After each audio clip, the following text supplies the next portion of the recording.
प्रेम से बोलिए छठी मैया की जय हो।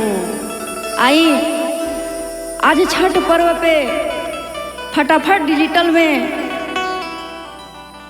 छठी मैया के सेट लगल बा। सब भैया कुछ दीदी लोग गा भइल बड़ी और हम एगो छठ मैया के भजन गाई। रमा सबके अच्छा लगे तो आशीर्वाद जरूर दें। जय हो। प्रेम से बोलिए छठी मैया की जय हो।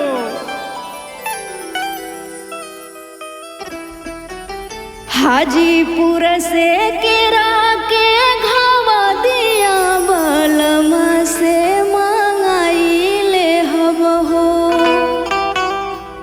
अरे हाजीपुर से केरा के